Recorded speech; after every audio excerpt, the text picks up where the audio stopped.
Hello student, मैं सचिदानंद सिंह आप लोगों का मेरे YouTube channel SN Singh sir पर आप लोगों का बहुत बहुत स्वागत करता हूं। हम लोग क्लास 10th की मैथ में समांतर श्रेणी पढ़ रहे थे। चैप्टर 5 है, इसको हम लोग पढ़ रहे थे। अभी तक इस पर जो है 7 लेक्चर हो चुके हैं, आज 8वां लेक्चर है। तो इस पर बेस्ट जो समांतर श्रेणी, इस पर बेस्ट कुछ क्वेश्चन को हम लोग सॉल्व कर रहे थे। तो 5.3 के क्वेश्चन सॉल्व कर रहे थे, उसका आज लास्ट क्वेश्चन है। क्वेश्चन सब बड़े बड़े हैं, तो मैंने क्वेश्चन लिख दिया है, पेज पे एक ही क्वेश्चन आया हुआ है, इसको सॉल्व करते हैं। एक आलू दौड़, मैं क्वेश्चन पढ़ा रहा हूँ। एक आलू दौड़ में प्रारंभिक स्थान पर एक बाल्टी रखी हुई है। एक आलू दौड़ है, ठीक है, इसमें क्या है, एक बाल्टी रखी हुई है जो पहले आलू से 5 मीटर की दूरी पे है। जो यहाँ पहला आलू, यहाँ पे इस जगह पे पहला आलू है, इससे इसकी डिस्टेंस कितनी है, 5 मीटर तथा अन्य आलुओं को एक सीधी रेखा में परस्पर 3 मीटर की दूरी पर रखा गया है। जो अन्य आलू है, तो ये यहाँ से यहाँ तक की दूरी 3 मीटर, फिर 3 मीटर, ऐसे करके आलू रखे गए हैं। टोटल जो है 10 आलू रखे गए हैं, ठीक है। एक प्रतियोगी बाल्टी से चलना प्रारंभ करता है या करती है। यहाँ से कोई प्रतियोगी है, वो बाल्टी क्या करता है, प्रतियोगी बाल्टी से चलना प्रारंभ करता है, निकटतम आलू को उठाता है, यहाँ पे उठाता है, पहला आलू उठाता है और उसे ला कर वापस दौड़कर बाल्टी में डाल देता है। यहाँ से दौड़ा और बाल्टी में डाल दिया, एक आलू आ गया। फिर दूसरा आलू उठाने के लिए वापस दौड़ता है। जब यहाँ पे आ गया, दूसरा आलू लाएगा, यहाँ तो हट गया आलू, यहाँ से दौड़ेगा यहाँ तक, ठीक है, और फिर लाकर इसमें डाल देता है, ठीक है। दूसरा आलू उठाने के लिए वापस दौड़ती है और उसे उठाकर वापस बाल्टी में डालती है, और ऐसा तब तक करती रहती है जब तक कि सभी आलू बाल्टी में ना आ जाए। जितने आलू थे सब बाल्टी में ना आ जाए। इसमें प्रतियोगी को कुल कितनी दूरी दौड़नी पड़ेगी। तो कहने का मतलब है कि इसमें कैलकुलेट ये करना है कितने मीटर इसमें दौड़ा, ये चीज आपको कैलकुलेट करना है, ठीक है। क्वेश्चन को समझ लीजिए। एक सीधी रेखा है ऐसे, यहाँ एक बाल्टी रखी हुई है और वहाँ बाल्टी से 5 मीटर की दूरी पे एक आलू रखा हुआ है। यहाँ पे आलू एक रखा है, 5 मीटर की दूरी पे एक आलू रखा हुआ है, ठीक है। और फिर उसके बाद 3 मीटर, यहाँ से फिर 3 मीटर की दूरी पे आलू रखा हुआ है, ऐसे आगे रखा हुआ है, लाइन से आलू रखे हैं हमारे, ठीक है। टोटल आलू जो है आपके कह रहा है 10 आलू रखे गए, ठीक है। और कोई प्रतियोगी है, कोई भी है, वो बाल्टी से चलना प्रारंभ करता है, यहाँ से चलेगा और पहला आलू उठाएगा, दौड़ के पहला आलू उठाया और बाल्टी में डाल दिया। तो 5 मीटर गया, 5 मीटर आया, 10 मीटर जो है दौड़ लिया, ठीक। फिर वही आदमी दूसरा आलू उठाएगा, यहाँ से यहाँ तक जाएगा और फिर आएगा। तो कितना, ऐसे आपको ये कैलकुलेट करना है कि वो टोटल कितने किलोमीटर की डिस्टेंस वो या कितने मीटर की डिस्टेंस कवर करेगा। तो आप देखिए, जब पहला बाल्टी और से टोटल पूरे का आलू उठा लेना है, ठीक है। तो देखिए यहाँ से यहाँ तक व्यक्ति गया और आया, तो पहला आलू उठाने में उसको जो डिस्टेंस कवर करना पड़ेगा वो कितना होगा, 5 जाएगा और 5 आएगा, तो 10 मीटर। तो मैंने लिख दिया, पहले आलू को उठाकर बाल्टी में डालने तक की दौड़ी गई दूरी, यहाँ से तक का जाएगा और जाएगा, मतलब आलू उठाया और डाल के बाल्टी में डाला, तो 5 मीटर इधर गया, 5 मीटर इधर गया, 10 मीटर। वही लिख दिया, पहले आलू को उठाकर बाल्टी में डालने तक की दौड़ी गई दूरी कितनी हो जाएगी, 10 मीटर, ठीक। तो ये आलू खत्म हो गया, हट गया, ठीक है। अब दूसरा आलू उठाने के दौड़ेगा, यहाँ से चलेगा, तो यहाँ से अब कितना डिस्टेंस, 5 मीटर तो ये था ही, और फिर ये 5 3 8 मीटर, तो 8 मीटर जाएगा और 8 मीटर लौटेगा, तो 8 दूना 16 है ना। तो वही मैंने लिख दिया 2 गुणे 5 + 3 मतलब 5 3 8, ठीक है, 16 मीटर दौड़ेगा, ठीक है। अगली बार 5 3 8 हो गया, 8 3 11 हो जाएगा, तो 11 दूना 22। इस प्रकार आलू उठाकर लाने में कुल डिस्टेंस तय करनी होगी। पहले बार 10, फिर 16, फिर 22, तो 6 का अंतर देखिए आता जा रहा है भाई, 3 मीटर का जो डिफरेंस आ रहा है, तो 3 जाना 3 आना, मतलब 6 का डिफरेंस आता जा रहा है।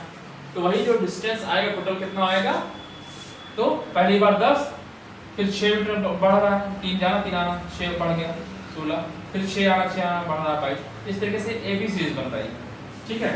तो यही कह रहा है कि टोटल जो 10 आलू उठाएगा तो कितने डिस्टेंस तय करना पड़ेगा। तो हम जानते हैं S10 N एस एन बराबर होता है n/2a ब्रैकेट के अंदर 2a + n-1 * d, यही होता है ना फार्मूला।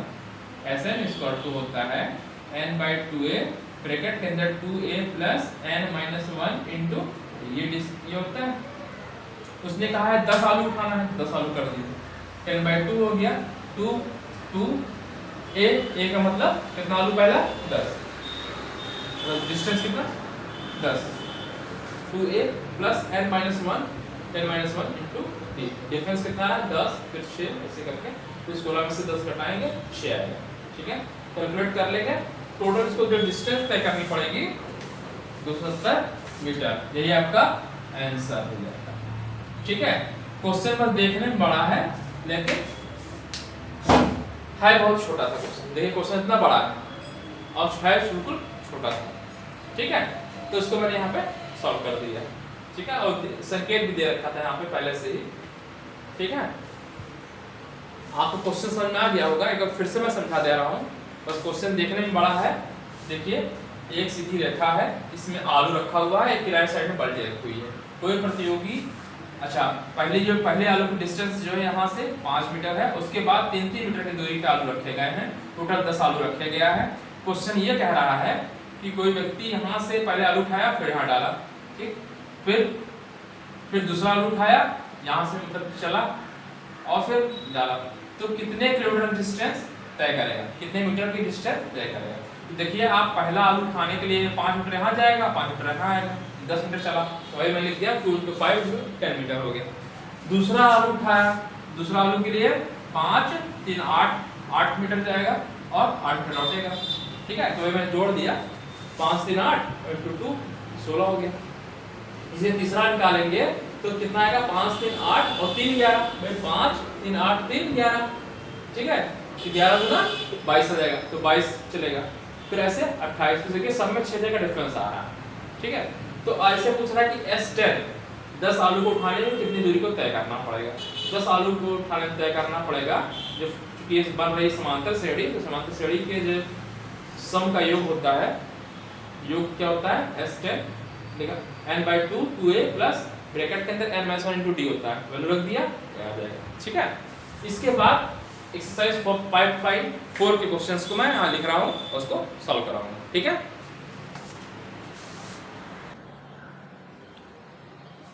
चलिए अब हम लोग 5.4 के क्वेश्चंस को देखते हैं। ठीक है, जो एक्सरसाइज आपकी 5.4 है, ऐसे क्वेश्चंस को मैंने लिख दिया है, कुछ क्वेश्चंस को उसको हम लोग देखेंगे। ठीक है, पहला क्वेश्चन देखते हैं। पहला क्वेश्चन है AP1 121 117 113 घटती जा रही सीरीज, कौन सा सबसे पहला ऋणात्मक पद होगा। तो कह रहा है कि कोई सीरीज बन रही है जो कि घटती जा रही है। देखिए 121 है, फिर 4 में घट रहा है 117 आ रहा है, फिर 4 घट रहा है 113 आ रहा है, तो घटते घटते कौन सा सबसे पहला पद जो है ऋणात्मक पद होगा। ठीक है, कौन सा पद वो कौन निकालना है, अनवा पद निकालना है जो कि ऋणात्मक होगा। ठीक है, देखिए तो एक सीरीज बन रही है, जैसे मैं आपसे कहा दूं 10, कोई सीरीज है 10 है, फिर 8 है, ऐसे घटती जा रही है, तो 0 आएगा, तो पहला टर्म कौन सा आएगा माइनस, ये आपको फाइंड करना है। ठीक, तो सीरीज आपकी कैसे बन रही है, देखिए सीरीज क्या है क्वेश्चन, सीरीज आपकी ये बन रही है 121 117 113 ... और एक पहला टर्म जो ऋणात्मक आएगा वो आपको फाइंड करना। ठीक है, तो मैंने मान लिया, माना nवा पद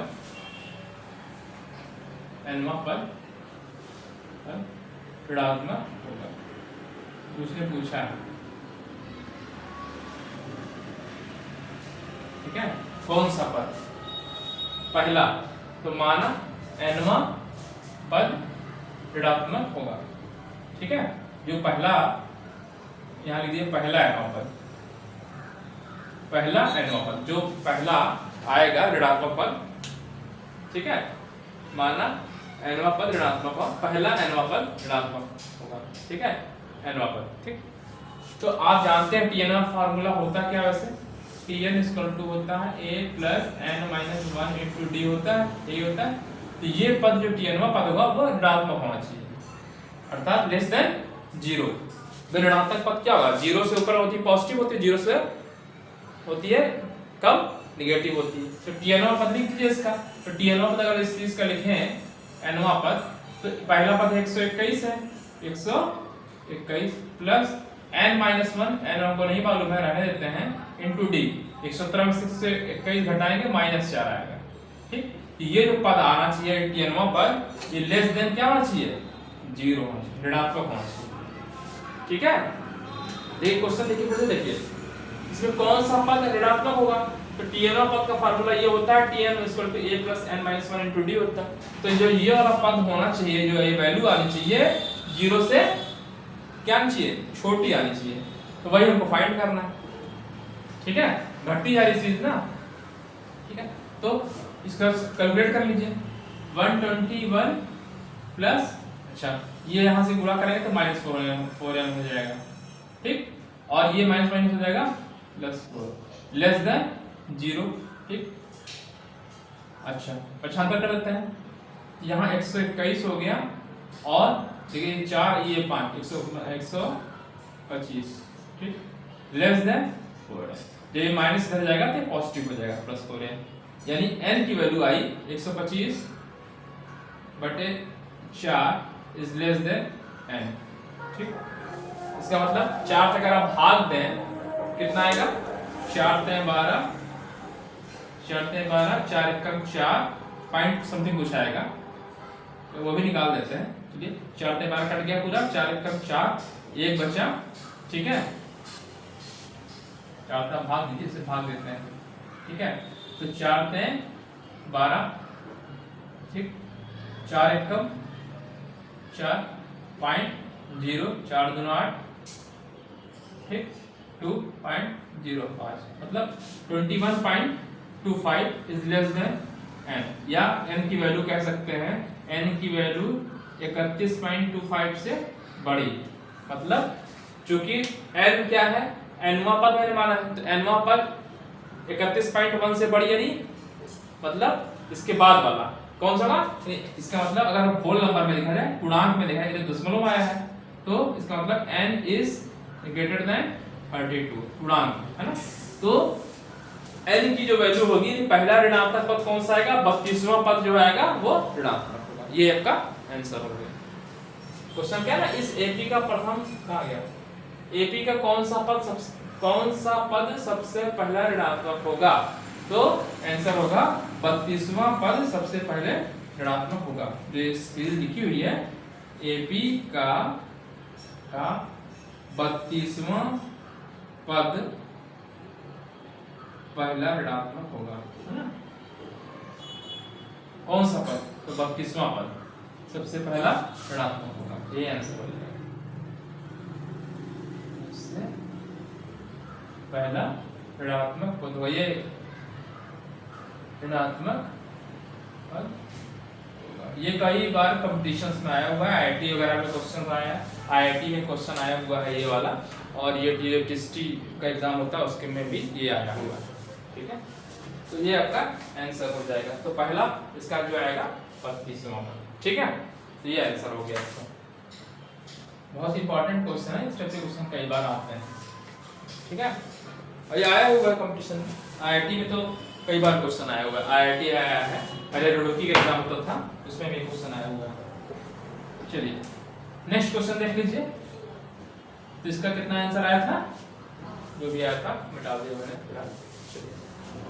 अगला क्वेश्चन क्या है, किसी एपी के तीसरे और चौथे पदों का योग 6 है और उनका गुणनफल 8 है। इस एपी के प्रथम 16 पदों का योगफल निकालना है।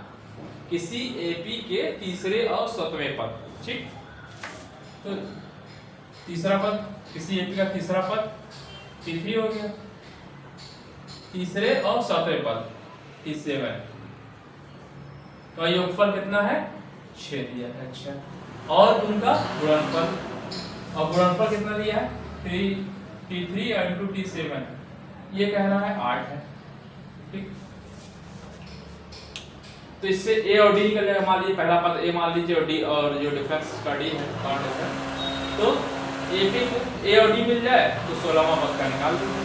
ठीक है, तो 16 पदों का योगफल निकाल, मैं मान लेता हूँ, सॉरी, ठीक है, मैं मान लेता हूँ पहला पद A है सब मानते हैं, ठीक है।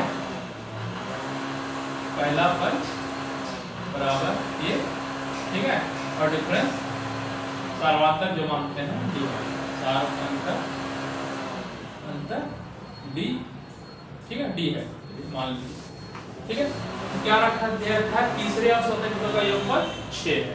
तो T3 मतलब दिया हुआ है T3 plus T7 equal to 6। तो T3 होता है A प्लस n-1 यानी 2D, ठीक, ये हो गया प्लस सातवां पद A plus 6D equal to 6।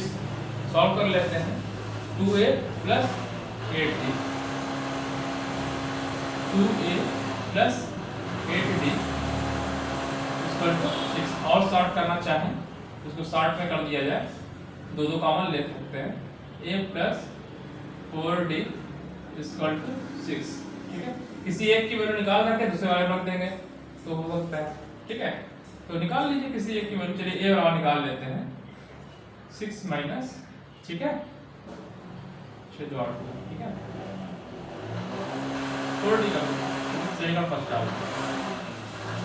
दूसरा क्वेश्चन इक्वेशन दिया है ये T3 गुणे T7 equal to 8, T3 A plus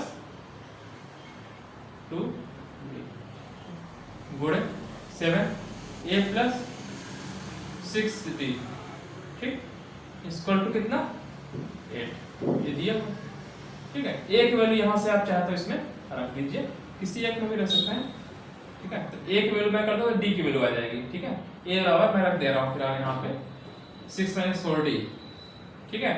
तो फ्रॉम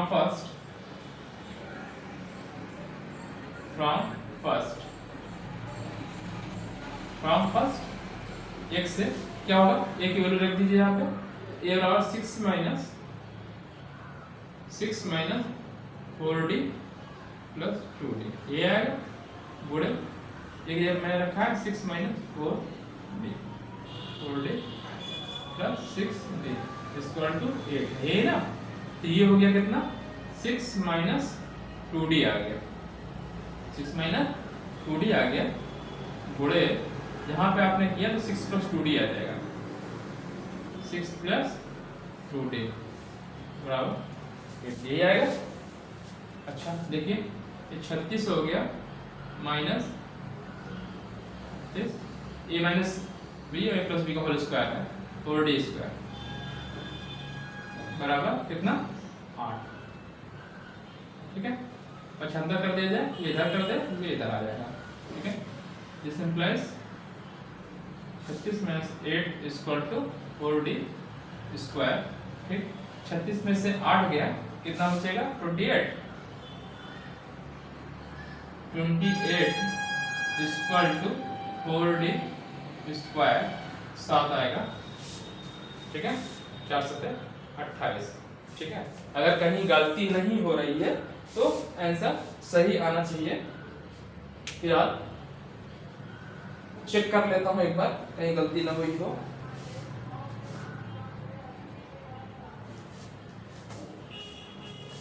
ठीक है, तो 3 और 7 ही दिया था ना, सही है, एक बार चेक कर ले रहा। तीसरे और चौथे पद, तीसरा, ठीक है, A3 प्लस 2D हो गया, A प्लस 6D हो गया, तो ये 2A हो गया और 6 2 8 हो गया, ठीक है। और इक्वल टू कितना था 6 था, ठीक है। मैंने एक 3 आएगा, जब मैंने एक यहाँ पे 2 कॉमन लिया था 3 आएगा, ठीक है। तो A plus 4D 3 minus 4D आएगा, ठीक है भाई। 2 मैंने कॉमन लिया है यहाँ से, 2 कैंसिल हो जाएगा तो 2A प्लस 4D इधर 3 आएगा, गलती से यहाँ 6 कर दिया, ठीक है। तो वैल्यू रख दीजिए, तो 3 माइनस 4D आएगा, ठीक। एक जगह पे मैंने रखना है 3 माइनस 4D, 3 माइनस 4D, ठीक। तो यहाँ आ गया 3 माइनस 2D 3 प्लस 2D, ठीक है। कैलकुलेट कर लीजिए, तो आ गया 9 minus 4D square equal to 8। ये इधर गया और इधर जाएगा, तो इसका मतलब 9 minus 8 equal to 2d square, अर्थात 1 इक्वल टू 2d स्क्वायर, 1/2 आएगा। इसका मतलब 1/2, डी स्क्वायर इक्वल टू 1/2, और डी बराबर निकालेंगे तो प्लस माइनस 1/2। ठीक है, सही है। अगर कैलकुलेशन में कहीं गलती नहीं हो रही है तो 1/2 आना चाहिए। चेक कर लीजिएगा एक बार, देखिए गलतियां हो जाती हैं। ठीक है,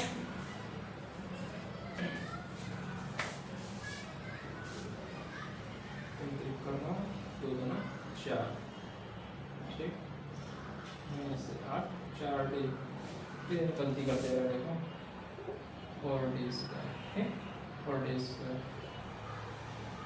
ठीक, 1 हो गया, 4d स्क्वायर, d 4 आएगा, और d स्क्वायर को प्लस माइनस 2 हो जाएगा। ठीक है, तो d की वैल्यू एक बार प्लस 1 1/2, एक बार माइनस 1 1/2। ठीक, फिर क्या कह रहा है उसने, इस AP के 16 पदों का योगफल ज्ञात करना है। ठीक है, तो ये d बराबर 2 वैल्यू है, d की वैल्यू प्लस माइनस में है ना, एक प्लस एक माइनस। ठीक है, तो d की वैल्यू जब हम अगर पॉजिटिव ले रहे हैं तो a की वैल्यू क्या आएगी, when d इक्वल टू 1/2। ठीक, तो समीकरण फर्स्ट से तो a equal to 3 minus d, d की वैल्यू 4 इंटू 1/2 है। ठीक, कितना आएगा, ये 2 आएगा, 1 आ जाएगा, मतलब ये और कितना आएगा, 1 आ जाएगा। ठीक है, देखिए 2 आएगा, ये 1 आ जाएगा। ठीक, जब d की वैल्यू में 1/2 लेंगे, a की वैल्यू 1 आ जाएगी। ठीक है, अच्छा, और 16 पदों का योगफल निकालना है, 16 पदों का योगफल निकालना है, तब 16 पदों का योगफल निकालना है ना, S16, x16 बराबर क्या होगा, n/2 ब्रैकेट के अंदर 2a plus n-1 into d, यही होगा। तो n/2 16/2,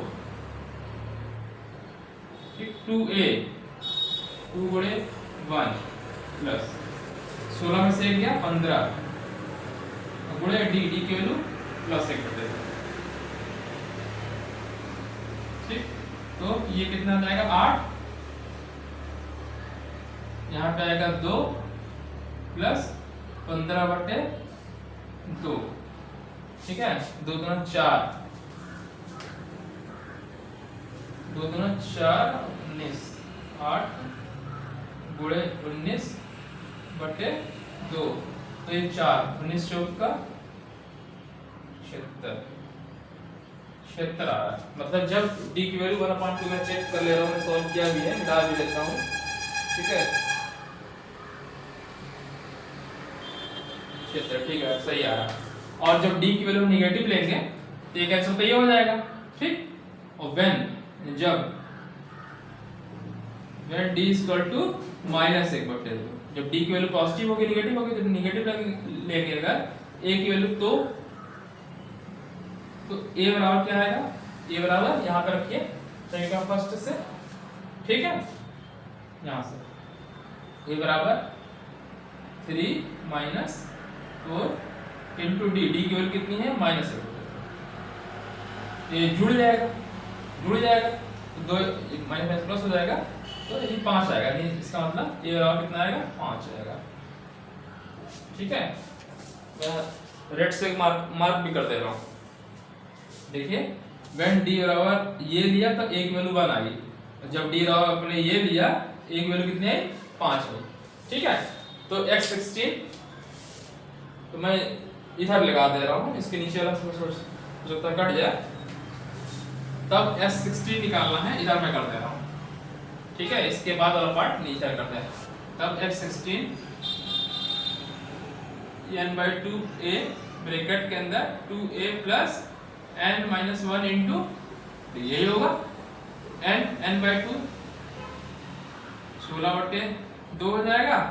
2a की वैल्यू यहाँ पे कितनी है, 5 है, 2 गुणे 5 प्लस n का वैल्यू 15 हो जाएगा, 15 गुणे डी, डी की वैल्यू यहाँ पे निगेटिव वाली हो जाएगी, -1। सॉल्व कर लेंगे, ठीक है। तो ये हो गया 8, ये हो गया 10 और -15/2, 8। अच्छा 10 दूना 20, 20 में से 15 गया, बचेगा 5, 8 गुणे 5/2, तो 4 बचेगा, 4 पंजे 20, ये आंसर है। तो चेक कर ले रहा है, 20 आ रहा है, ठीक है। तो एपी के विषय पदों का योगफल कितना आएगा, जो आंसर है इसने पूछा है, 2 आंसर होंगे, इसलिए कहा है ना एपी के बीच, एपी के प्रथम 16 पद, एपी के प्रथम 16 पदों का योग बराबर, ठीक, कितना आएगा, बराबर कितना आएगा, एक आएगा कहाँ, अपना 76 निकाला हुआ है, 76 या कितना आएगा 20 होगा, 2 होगा, एक 76 होगा, जब डी की वैल्यू पॉजिटिव होगी तो 76 होगा, और डी की वैल्यू जब निगेटिव होगी तब 20 होगा। तो यही आपका आंसर होगा, ठीक है। ये आपका आंसर, 2 आंसर आएंगे, ठीक है। तीसरा क्वेश्चन देखिए, ठीक है, समझ आ गया ना आप लोगों को। सीधे बेस में कुछ करना था नहीं, किसी एपी के तीसरे और सतह पद का योगफल दिया था 6, तीसरा पद सतह पद का योगफल 6, तो जानते हैं a + 2d होता है, a + 6d होता है, सतह पद है तो 6d = 6 दिया था। इसको सॉल्व किया, a = निकाल लिया, a को निकाल लिया, किसी एक का पद निकाल, चाहे d निकाल चाहे a निकाल ले, मैंने a निकाल लिया।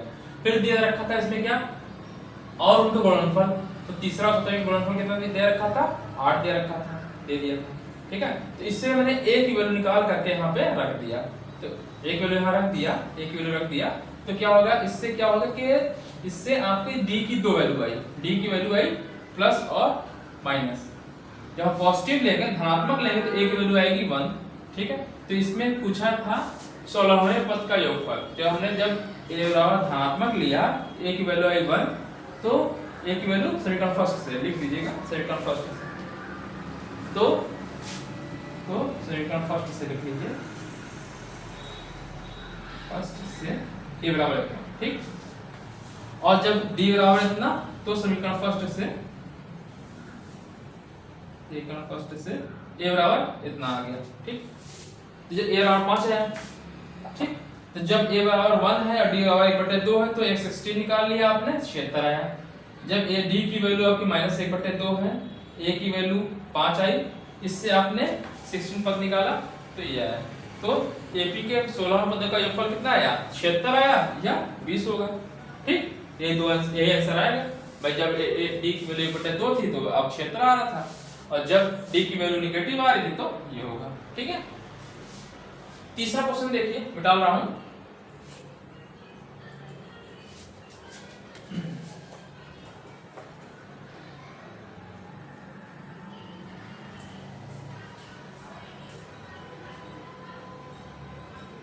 तीसरा क्वेश्चन क्या है, एक सीढ़ी है, एक सीढ़ी के क्रमागत डंडे परस्पर 25 सेंटीमीटर की दूरी पर है। अच्छा, एक सीढ़ी है, सीढ़ी होती है, सीधी होती है, देखिए सीढ़ी 2 तरह की होती है, एक सीढ़ी सीधी सीधी होती है, एक थोड़ी तिरछी होती है, ठीक है। तीसरा क्वेश्चन है, फिर डंडे की लंबाई एक समान रूप से घटती जा रही है। अच्छा मतलब सीढ़ी ऐसे है, कहने का मतलब ये ऐसे एक सीढ़ी है, ठीक है, एक सीढ़ी है, एक सीढ़ी के क्रमागत डंडे परस्पर 25 सेंटीमीटर की दूरी पर है, डंडों की लंबाई एक समान रूप से घटती जाती है, लंबाई घटती जा रही है, जैसे यहाँ ऊपर लंबाई कुछ होगी फिर नीचे कुछ होगी, ऐसे करके घटती जा रही होगी, इसे नीचे तक कुछ होगी, ऐसे आएगा। अच्छा, सबसे निचले डंडे की लंबाई कितनी है, 45 सेंटीमीटर, और सबसे ऊपर वाले डंडे की लंबाई, सबसे ऊपर वाला हमारा ये है तो 25 सेंटीमीटर है, ठीक है, 25 सेंटीमीटर, ठीक है।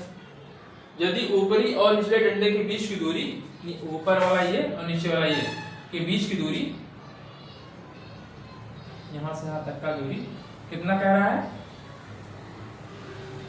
2.5 मीटर, 2.5 मीटर, यानी ये 100 सेंटीमीटर होता है, 200 या बराबर लिख सकते हैं 250 सेंटीमीटर का, है ना भाई। 1 मीटर 100 सेंटीमीटर, तो 2.5 मीटर 250 सेंटीमीटर।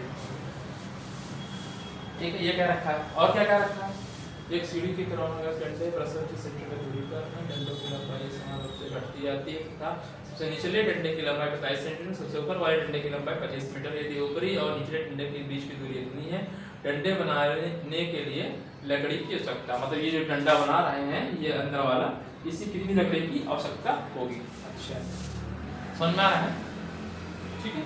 क्वेश्चन आपका ये कहा, ठीक। और क्या कहा, एक सीढ़ी के क्रमांक डंडे के परस्पर 25 सेंटीमीटर दूरी के, मतलब ये अच्छा दो जो डंडे हैं, ऐसे डंडे हैं, ये इसकी भी दूरी जो दिया हुआ है, ये दूरी ये भी 25 सेंटीमीटर दे रखा है। लेकिन कहा नहीं है किसी सीढ़ी के क्रमागत डंडे, क्रमागत डंडे ये हो गया, ठीक है। डंडे परस्पर 25 सेंटीमीटर की दूरी पे, दूरी कितनी है, ये सब दूरी 25 सेंटीमीटर की दूरी पर है। डंडों की लंबाई एक समान रूप से घटती जाती है, से बड़ा डंडा था तो छोटा छोटा छोटा ऐसे छोटा हो जा रहा है, ऊपर 25 हो गया, नीचे 45 है, ठीक। सबसे ऊपर वाले डंडे की लंबाई 25 है सबसे, और यदि ऊपरी और निचले डंडे के बीच की दूरी 2.5 मीटर, ऊपर और नीचे वाले के बीच की दूरी 2.5 मीटर है, ये भी दिया। तो डंडों को बनाने के लिए लकड़ी की कितनी आवश्यकता होगी, मतलब कितनी लकड़ी लगेगी, ये क्वेश्चन आपने उसने कहा है, ठीक है। तो डंडों की संख्या वाले निकाल दीजिए, डंडे कितने लगेंगे टोटल, 1 2 3 से कितने डंडे लगेंगे, तो डंडों की संख्या जो होती है, जितनी दूरी है और बटे ये कर लीजिए, तो जैसे कहने का मतलब है अगर 10 डंडे, मतलब अगर दूरी मान लीजिए ये 250 दिया हुआ है और एक की दूरी दिया 25 से भाग कर दीजिए, +1 कर दीजिए, तो डंडों की संख्या निकल जाएगी, ठीक है। जो डंडे टोटल लग रहा है, कितने डंडे लगेंगे, 1 2 जिससे डंडे लग रहे हैं ना, तो हमको टोटल डंडों की संख्या निकालना है, देखिए दे रखा है डंडों की संख्या का निकालना है, तो दूरी जितनी होती है, जितनी दूरियां हैं, ठीक है, उसको किससे भाग दीजिए, जो बीच की दूरी है, कितनी दूरी है 25 सेंटीमीटर दे रखा है, भाग दे दीजिए, +1 कर दीजिए, तो डंडों की संख्या निकल जाएगी, ठीक है। तो सबसे पहले तो डंडों की संख्या निकाल लीजिए, तो डंडों की संख्या बराबर क्या होगा, टोटल डिस्टेंस कितनी है 250, 250 सेंटीमीटर, मीटर में था सेंटीमीटर कन्वर्ट कर लिया, बटे 25 +1 प्लस 1 ऐड कर देंगे, ठीक है। तो ये कितना आएगा, ठीक है, तो कितना आएगा 25 10 में 10 11 आ जाएगा, है ना। तो 11 डंडे आ जाएंगे टोटल, जो डंडों की संख्या टोटल है आपकी वो कितनी आ जाएगी, 11 आ जाएगी, ठीक है। चलिए अब तो डंडों की संख्या आ गई, ठीक है, और देखिए यहां से या नीचे से अगर ऊपर से बात करें तो 25, और ये डंडों की संख्या बढ़ती जा रही है, मतलब यह 25 है लेंथ, इसका कुछ बढ़ रही है कुछ दूरी बढ़ रही होगी ना हर एक की, डंडों की संख्या 25 है, लेकिन कितनी बढ़ रही है इनको ये नहीं मालूम, ठीक है। तो ये निकालने के लिए आपको निकालना पड़ेगा क्या,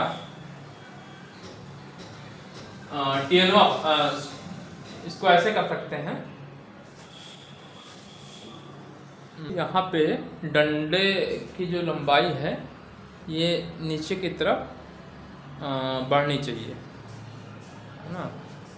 तो डंडे की लंबाई, इसको ऐसे याद लिख सकते हैं कि जो डंडे की लंबाई है 25 से, भाई देखिए सभी की डिस्टेंस 25 सेंटीमीटर है, और जो 25 सेंटीमीटर की वजह से डिब्बे में कुछ ना कुछ बढ़ोतरी होती जाएगी, ठीक है। तो जो डंडा है 25 से लेकर 27 तक एक ही सीरीज बन रही है तरीके से, है ना। तो ऐसे करिए कि डंडे की लंबाई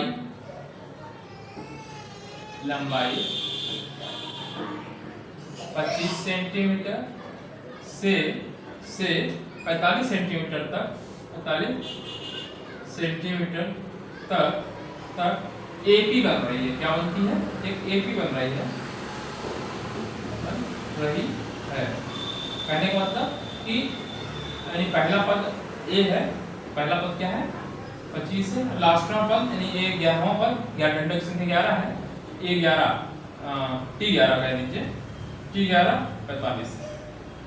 ठीक है, तो इससे हमको कितने की जो बढ़ रही है तो हमको डी मालूम चल जाएगा, इससे डी मालूम हो जाएगा, डी हमको याद करना है। ठीक है, मतलब कितने की जो डिस्टेंस ही बढ़ रही है, मतलब 25 सेंटीमीटर है तो जितना डी आएगा मतलब उतनी सेंटीमीटर यहाँ बढ़ जाएगी, फिर इसमें डी की वैल्यू इतनी बढ़ जाएगी, तो डी बढ़ती जा रही है ना हर बार, डी एक समांतर श्रेणी बनेगी कुल मिलाकर के। तो A11 तो आप ऐसे लिखिए T11 इज T11वां पद A plus n minus 1 into d, T11वां पद होता है। ठीक है, यहाँ पे T11वां पद दिया, ठीक, T11वां पद ये 25 प्लस n आपको 11 है माइनस 1 इंटू डी आपको निकालना है, और 11वां पद आपका 45 है।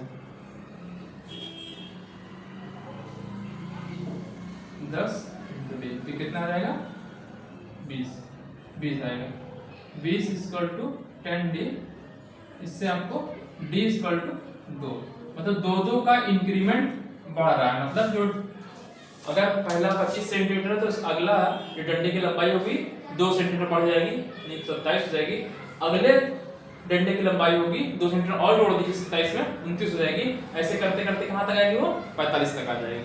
ठीक, अब डंडे की टोटल लंबाई अगर पूछ रहा है तो डंडे को बनाने के लिए लकड़ी की लंबाई कितनी हो जाएगी, सबको जोड़ देना है। तो डंडे को बनाने के लिए सीढ़ी के डंडे मतलब डंडे को बनाने के लिए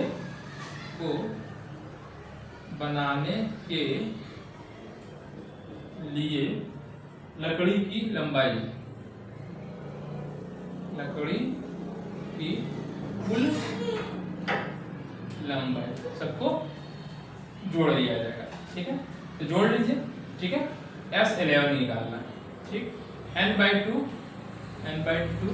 ब्रैकेट के अंदर 2 इंटू ए मतलब फार्मूला लिख दे रहा पहले, Sn = होता है n/2a ब्रैकेट में 2a plus n minus 1 into D होता है। तो S11 निकालना है, 11 डंडों का 11/2 हो जाएगा, 2a ऊपर 25 से बढ़ते हैं जा रहा है, और चाहे तो पहला और लास्ट लिख दे तब भी हो जाता है।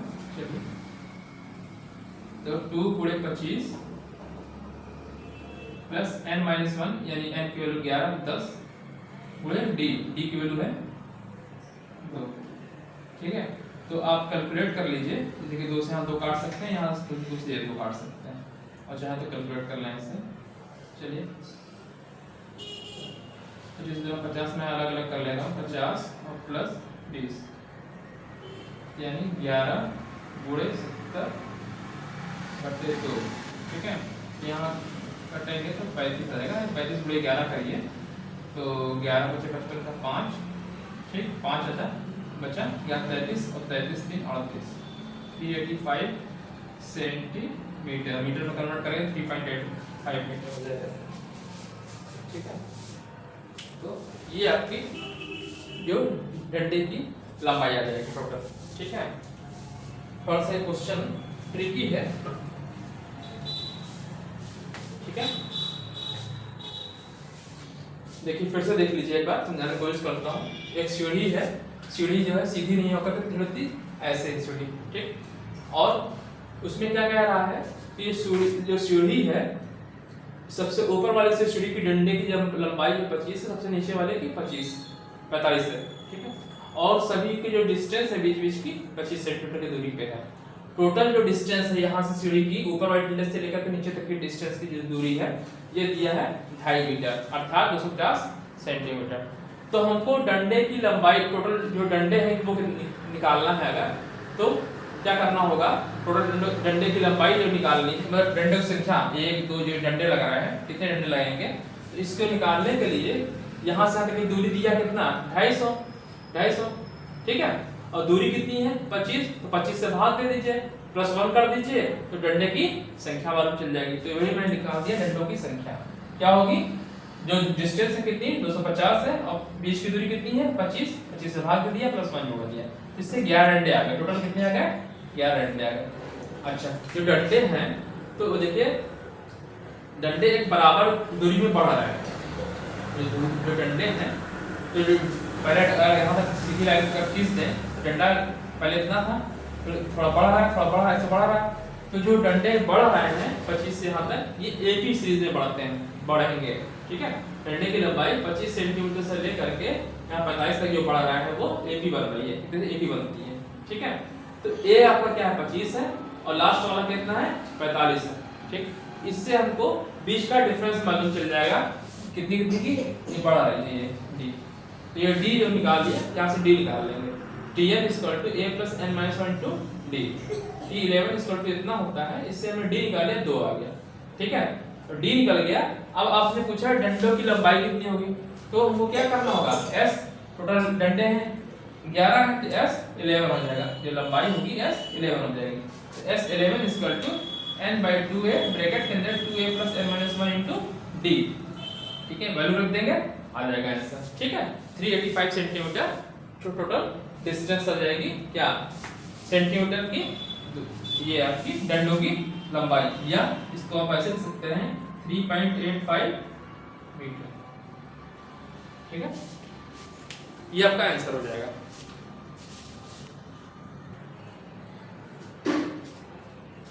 आगे के 2 क्वेश्चंस को और मैंने यहाँ पे लिख दिया है, ठीक है। क्वेश्चन को पढ़ते हैं और फिर सॉल्व करते हैं। एक पंक्ति में मकानों को क्रमागत रूप से 1 से 49 तक अंकित किया गया है, 1 से लेकर के ऐसे 49 तक मकान है अंकित किया गया है, 1 2 3 से 49 तक, ठीक है। एक पंक्ति में मकानों को क्रमागत रूप से 1 से 49 तक अंकित किया गया है, दर्शाइए कि x का ऐसा मान, x बीच में से कोई भी x का ऐसा मान है कि x से अंकित मकान से पहले के मकानों की संख्या का योग उसके बाद के मकानों की संख्या का योग बराबर है, ठीक है। कहने का मतलब इससे ऐसे मकान है 1 2 3 4 ऐसे से 49 तक, इसमें से कोई x मैंने मान लिया, तो ये कह रहा है कि दर्शाइए कि x का ऐसा मान कि x से अंकित मकान से पहले मकानों की संख्या का योग, इसके पहले के मकानों की संख्या का योग उसके बाद वाले मकानों की संख्या के योग के बराबर है, ठीक है। ये आपको निकालना है, ठीक है। क्वेश्चन में आपको ये चीज कहा है, क्वेश्चन में क्या कह रखा है पहले इसमें देखिए, फिर से देखिए, अंकित मकान कोई भी आपने अंकित मार्क कर लिया, x मार्क कर लिया, तो x से अंकित मकान से पहले के मकानों की संख्या का योग उसके बाद वाले मकानों की संख्या के योग के बराबर दे रखा है यहाँ पे, ठीक है। पंक्ति में मकानों की संख्या क्रमागत रूप से 1 से लेकर के 49 तक अंकित है, x का ऐसा मान, तो x को मैंने चूज कर लिया, तो मैं लिख दे रहा हूं x से अंकित, ठीक, कोई x मैंने कोई चूज कर लिया, अंकित लिखा हुआ है, मकान से पहले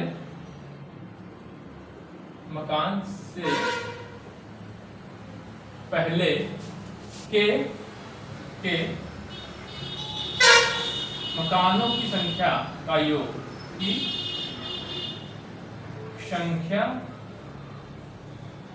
का योग उसके बाद वाले मकानों की संख्या के योग के बराबर है, का योग उसके बाद वाले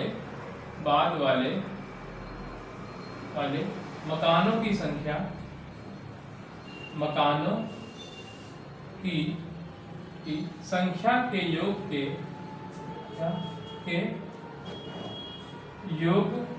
के बराबर है, ये इसने दे रखा है। उसका मार्कर ले लेता हूँ, ठीक है ठीक है। 1 से 49 तक कोई मकान थे, उसमें से कोई एक को मैंने x चूज कर लिया, तो वही कह रहा है x से अंकित मकान से पहले मकानों की संख्या का योग, ठीक है, तो उसको मैं का योग और उसके बाद वाले मकानों की संख्या के योग के बराबर। तो मैंने जब x चूज किया तो उसके पहले वाले मकान की संख्या का योग x मैंने चूज किया तो s माइनस x हो जाएगा, s माइनस x, ठीक। मकानों की संख्या का योग किसके बराबर होगा, उसके बाद वाले मकान। तो जब x मैंने ले लिया है तो उसके बाद वाले मकान, टोटल मकानों का योगफल s है में से क्या घटा दें, कितना घटा दें, मतलब टोटल 49 मकान है, तो s 49 में से क्या घटा दें, s x घटा दें। s देखिए समझा रहा हूं इस चीज को, देखिए क्या कह रहा है, x 1 से लेकर के 49 तक मकानों की संख्या लिखा हुआ है, कोई एक तो मैंने चूज कर लिया, ठीक है। तो उसके पहले s से अंकित मकान से पहले, तो x को मैंने चूज किया, उसके पहले s माइनस x होगा कि मकानों की संख्या का योग s x माइनस ये होगा का योग, उसके बाद वाले मकानों की संख्या का योग के बराबर है। तो टोटल x, भाई देखिए ऐसे है 1 2 3 ऐसे करके 49 तक मकान है, ठीक। इसमें से मैंने मान लीजिए यहाँ कहीं भी कुछ भी ले लिया, तो बीच में कोई भी एक ले लिया, x एक ले लिया, तो क्या है इसके मकानों का योगफल, यानी मान लीजिए इसको मैंने x मान लिया है, तो ये s x माइनस 1 तक का योग, इसके बाद वाले मकान का योग, टोटल 49 अगर है, ये यहाँ से 49 है, s 49, ये 49 यहाँ से यहाँ तक नहीं, यहाँ से यहाँ तक 49 में से x वाला घटा दें तो बराबर आ जाएगा 49 में से s x घटा दें तो ये इसके बराबर आ जाएगा, ये चीज कह रखा है, ठीक है। उसके पहले जो मैंने चूज किया उसके पहले का जो योगफल है, लेकिन कहा x से अंकित मकान से पहले मकानों की संख्या का योग, ये हो गया बराबर होगा किसके, उसके बाद वाले मकानों की संख्या का योग, तो उसके बाद वाले मकानों की संख्या का योग क्या होगा, टोटल पर 49 है, में से घटा दें कितना, इतना, ये x ये वाला घटा दें, ठीक है, तो इसके बराबर आ जाएगा। या ऐसे कर सकते हैं, टोटल 49 है, इसके बाद वाले ये जो होगा ये यहाँ से तक घटा दें तो इसके योगफल के बराबर आएगा, ये कहने का मतलब, ठीक है। जो कह रहा था मैंने वो चीज रख दिया बस, ठीक है। अब sx आप जानते हैं sn इक्वल टू होता है n/2a plus n minus 1 into D होता है, ठीक है, बस वैल्यू रख देना है। तो यहाँ sx लिखा है इक्वल टू क्या हो जाएगा, n/2, s ये n यहाँ पे क्या हो जाएगा /2, ब्रैकेट के अंदर 2a plus n minus 1, n यही है आपका, x minus 1 n minus 1 into D हमको नहीं मालूम है, डी रख दिया, ठीक है। अच्छा डी मालूम है, मकान 1 2 3 4 मकान है, इसलिए डी की संख्या होगी 1 होगी और a आपका 1 होगा, ठीक है। जो मकानों की संख्या शुरुआत कहां से हो रही है, 1 2 3 4, तो a बराबर कितना हो जाएगा 1, ठीक, और d बराबर कितना हो जाएगा 1, ठीक है। यहाँ ऊपर लिख दीजिए चाहे तो, नंबरिंग यानी a बराबर हो जाएगा 1 और d इक्वल टू 1, क्योंकि 1 2 3 4 5 कर रहा है, तो जो डिफरेंस आएगा 1 आएगा, ठीक है। अच्छा बराबर s 49, तो n/2 49 बटे, ठीक, 2a 2 इंटू 1 कर दीजिए प्लस n माइनस 1 49 में से गया 48 गुणे d 1, ठीक, ये हो गया minus x sx n/2 2a 2 into 1 plus n minus 1 x minus 1 into ये चीज, ठीक है। ये बस वही चीज को लिख दिया गया है, ठीक है। कैलकुलेट कर लीजिए, देखिए s -2 और ये +2 कट जाएगा, बचेगा सिर्फ ये बचेगा क्या यहाँ x माइनस वन और यहाँ x माइनस 2 और 2 कैंसिल हो जाएगा, बचेगा x बटे 2।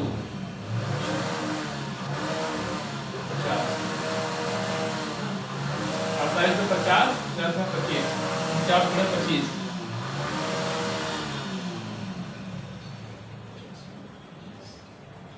माइनस माइनस माइनस x यहाँ पे क्या आएगा 2 x प्लस नेक्स्ट प्लस बचेगा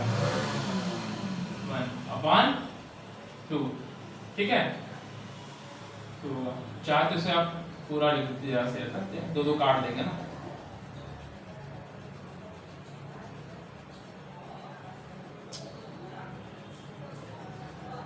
अच्छा ठीक है, 2 से 2 कैंसिल कर देंगे, ठीक है, और इसको कैलकुलेट कर लेते हैं, ठीक है।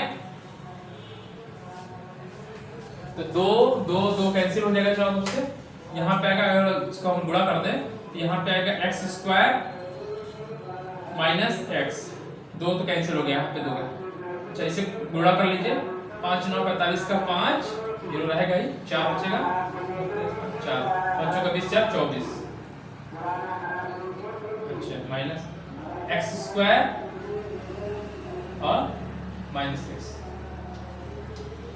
ठीक है, ये x तो कैंसिल हो जाएगा और ये इधर आएगा 2x²। 2x² इक्वल टू 2450, यानी x² इक्वल टू काट दीजिए x बराबर प्लस माइनस क्या हो योग है तो माइनस में आएगा ही नहीं, 1225। 1225 का वर्गमूल निकालेंगे तो 35 आएगा, फिर आप निकाल लीजिएगा। वर्गमूल आप लोग निकालना जानते होंगे भाग विधि से, जैसे बता दे रहा हूँ, अगर भाग विधि आप लोग तो शायद पढ़े होंगे। 1235 है, ठीक है, पेयरिंग कर लेते हैं 2 का, ठीक है, लेफ्ट से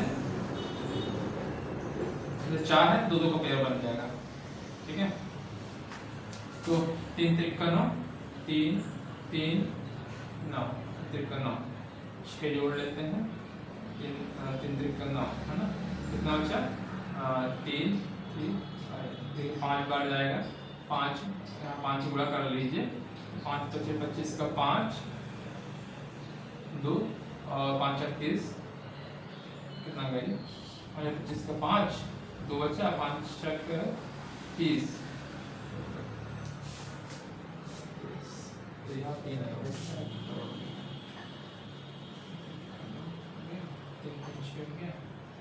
हो गया, 5 बार जा रहा है ना, 5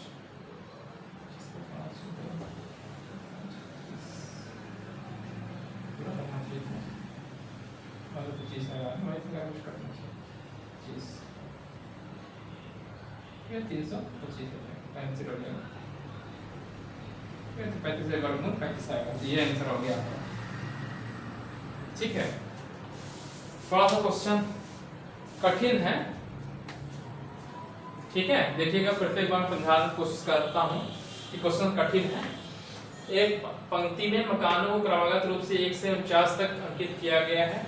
दर्शाइए कि x का कोई ऐसा मान कि x से अंकित मकान से पहले, 1 से लेकर 49 तक मकान है, उससे एक कोई अंकित कोई ले लिया तो x मान लिया, तो ये कह रहा है कि x का ऐसा मान कि x से अंकित मकान से पहले मकानों की संख्या का योग उसके बाद वाले मकानों की संख्या के योग के बराबर है।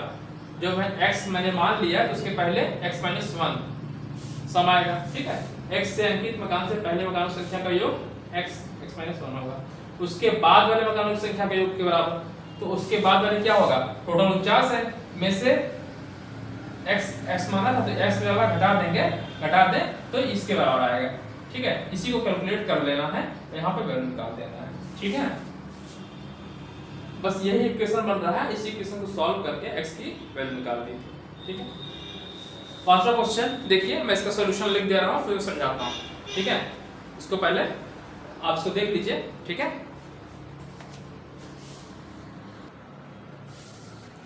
चलिए लास्ट क्वेश्चन, इस क्वेश्चन को देख लीजिए, 5वां क्वेश्चन। ठीक है, क्या कह रहा है, एक फुटबॉल का मैदान में छोटा चबूतरा है। ठीक है, चबूतरा है जिसमें 15 सीढ़ियां हैं। कितनी है? 15 सीढ़ियां बनी हुई हैं। इन सीढ़ियों में से प्रत्येक की लंबाई 50 मीटर है। ठीक है, एक चबूतरा है, जैसे सीढ़ी होती है ना, जो सीढ़ियां होती हैं ऐसे, तो एक सीढ़ी बनी हुई है ऐसे ऐसे करके। तो कह रहा है एक फुटबॉल के मैदान में एक छोटा चबूतरा है जिससे 15 सीढ़ियां हैं। जो टोटल कितनी है? 1 2 3 4 ऐसे करके 15 सीढ़ियां हैं बनी हुई हैं। इन सीढ़ियों में से प्रत्येक की लंबाई 50 मीटर है। जो सीढ़ियों की जो लंबाई है कितनी है? 50 मीटर। ठीक है, 50 मीटर है और वह ठोस कंक्रीट से बनी हुई है। ठोस कंक्रीट से बनी हुई है। प्रत्येक सीढ़ी में 1/4 मीटर की चौड़ाई है।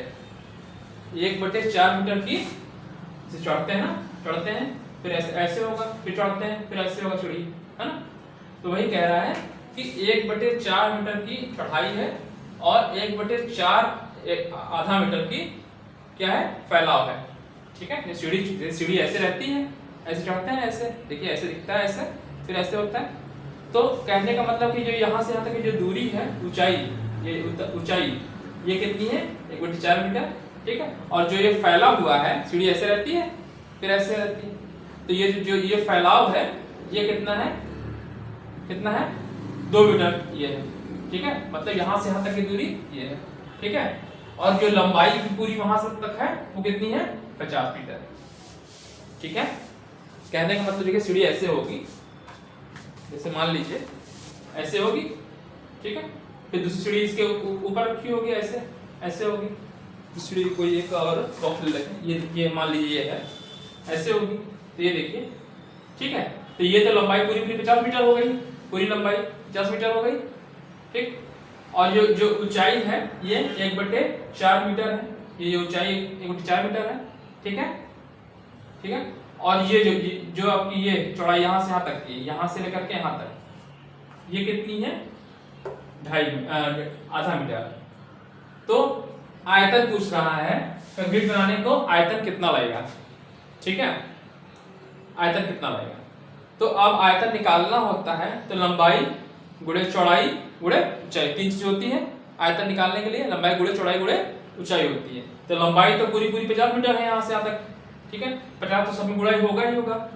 प्लस अब हमारी क्या करना है, ये जो ऊंचाई है ये मालूम चल जाए, और ये, ठीक है, मतलब ये यहाँ से यहाँ तक ये दूरी है, डिस्टेंस, ये ऊंचाई आपकी मान लीजिए कितना दिया है? 1/4 मीटर। ठीक, और चौड़ाई कितना दे रखा है? चौड़ाई यहाँ से यहाँ तक चौड़ाई दे रखा है 2.5 मीटर। ठीक है, अरे आधा मीटर। ठीक है, तो पहले सीढ़ी के जो आयतन निकालेंगे क्या हो जाएगा? 50 तो पूरा टोटल लंबाई है लेंथ में। ठीक है, और ऊंचाई है 1/4 और लंबाई कितनी है? 1/2 मीटर। तो इसे गुणा कर देंगे तो, ठीक है, लंबाई चौड़ाई ऊंचाई से गुणा कर देंगे तो ये पहले वाले ईंटे का, ये पहले वाली जो सीढ़ी है उसका आयतन निकल जाएगा पहले का। अब दूसरे वाले जो सीढ़ी की बात करें,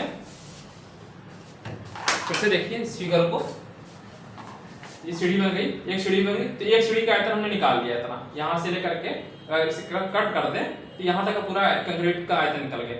अब पीछे वाला का निकालना है, तो पीछे वाले में अब यहाँ से यहाँ तक की लंबाई बढ़ गई, लंबाई तो खैर उतनी रहेगी, ऊंचाई यहाँ से यहाँ तक की बढ़ जाएगी। तो इसीलिए मैंने यहाँ 1/4 ऊंचाई है, यहाँ पे 2/4 हो जाएगा। ठीक है, क्योंकि ऊंचाई यहाँ से देखिए, अब इधर देखिए, इसको सीढ़ी को मैं ऐसे घुमा दूं तो पहले वाली सीढ़ी की ऊंचाई यहाँ से यहाँ तक, तो जो दूसरी सीढ़ी हो गई तो यहाँ से लेकर के यहाँ तक ऊंचाई हो गई, बढ़ जाएगी ना एक, तो वही 2/4 हो जाएगा। और चौड़ाई अभी भी कितनी है? 1.2 ही है, तो गुणा करते हैं और लंबाई टोटल 50 है, तो दूसरे का आयतन निकल जाएगा, तो यहाँ से यहाँ तक का आयतन निकल जाएगा लंबाई में। तीसरे वाले का निकालना है तो यहाँ 3/4 हो जाएगा, 1/2 ऐसे रहेगा, ये हो जाएगा। ठीक, तो इस तरीके से ये क्या बन रही है? तरीके से एपी सीरीज बन रही है। इस तरीके से क्या बन रहा है? ये एपी सीरीज बन रही है। तो ठीक है, तो मैंने लिख दिया, ये ए है, ये अगला वाला पद है। ठीक है, तो देखिए ए जो एपी बन रही है, गुणा कर लिया। ठीक है, 1/4 गुणे, तो ये हम काट दिए तो 25 आ जाएगा, 1/4 गुणे 25, तो ए मान लिया। ठीक, अगला वाला पद, ठीक है, 1/2, 2/4 हो गया, ये कट गया 25, 4 गुणे 25, ठीक, ऐसे बन रहा है सीरीज, ठीक है। तो डिफरेंस निकालना है, तो ए तो ये पद, पहला पद ए मिल गया, ये ए हो गया, ठीक। डी क्या होता है, सेकंड में से पहला पद घटा दीजिए, घटा दिए, ठीक है।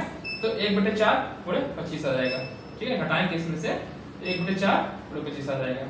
डी मालूम चल गया, डी मालूम चल गया, ए मालूम चल गया। कितने पदों का कह रहा है, इसमें कह रहा है कितनी सीढ़ियां हैं, टोटल 15 है, ठीक है, 15 सीढ़ियां। तो 15 सीढ़ियों का निकालना है, S50 निकालना है, ठीक, S50 निकालना है। S15 तो फॉर्मूला जानते हैं, n/2 2a + n-1 * d। तो यहाँ 15/2 2a, a की वैल्यू अपने पहला a दिया ही हुआ, ये यहाँ पर रख दीजिए, 2a एक ये रख दिया, प्लस n-1 15 में से 1 गया, ठीक, इनटू d, d की वैल्यू आपने निकाला ही है, कैलकुलेट कर लिया, 750 मीटर क्यूब आ जाएगा, ठीक है। तो ये इसका पूरे का आयतन निकल जाएगा। थोड़ा सा क्वेश्चन बड़ा है, लेंदी है, कठिन नहीं है, थोड़ा सा कठिन कह सकते हैं, बस दिमाग लगाने की जरूरत है, ठीक है। तो अब कैलकुलेट कर लेंगे, आंसर आ जाएगा, ठीक है। एक बार फिर तो समझाने की कोशिश करता हूँ आपको। ये क्वेश्चन देखिए, एक फुटबॉल का मैदान है जिसमें एक चबूतरा बना हुआ है, चबूतरा बना हुआ है जिसमें इसकी जो लेंथ है 50 मीटर है, ठीक है। सीढ़ी की जो ऊंचाई है ये 1/4 मीटर है, और जो इसकी चौड़ाई है वो कितनी है, 1/2 मीटर दिया हुआ है। आपको सीढ़ी बनाने में कितना कंक्रीट लगेगा उसका आयतन निकालना है। तो जब पहली सीढ़ी बनाए यहाँ से यहाँ तक का, ठीक है, लंबाई तो पूरी 50 है, तो उसका आयतन क्या होगा, 1/4 जो ऊंचाई है गुणे चौड़ाई और गुणे लंबाई, ये आ गया। दूसरा जो सीढ़ी निकालेंगे तो ऊंचाई आपकी बढ़ गई, देखिए यहाँ से यहाँ तक अभी 1/4 थी, यहाँ बढ़ जाएगी, कितनी हो जाएगी, तो 1/4 1/4 2/4 हो जाएगा। तो 2/4 गुणे चौड़ाई तो आपकी 1/2 ही है, गुणे लंबाई 150 है, इतनी हो जाएगी। तीसरी इस तरह निकालेंगे तो यहाँ क्या हो जाएगा, 3/4 हो जाएगा, ठीक है। और इन सबको जोड़ लेना है तो पूरा आयतन निकल जाएगा। तो 15 सीढ़ियां हैं तो 15 को 15 बार जोड़ना है, ठीक है। तो S15 लगा दिया और सॉल्व कर लिया। ए तो यहाँ से मिल जाएगा, अगला वाला पद आपका ये है तो इसमें से ये घटा देंगे, डी मिल जाएगा, ठीक है। तो S15 कैलकुलेट कर लेंगे, इससे आपके ये वैल्यू सॉल्व हो जाएगी। सॉल्व करने पे 750 मीटर क्यूब घन मीटर जो है इतना आयतन का कंक्रीट आपको लगेगा, ठीक है। ये सवाल था, थोड़ा सा कठिन सवाल था ये, ठीक है। प्रैक्टिस करेंगे 1-2 बार तो आपको लगा ले जाएंगे, ठीक है। अगर आपको वीडियो अच्छा लगा तो वीडियो को लाइक करिए और चैनल को सब्सक्राइब करिए, ठीक है। और इन वीडियोस को अपने दोस्तों में और आपके जो फ्रेंड सर्किल हैं उसमें इसको शेयर करिए, ठीक है। तो आज के लिए इतना ही, थैंक यू, धन्यवाद।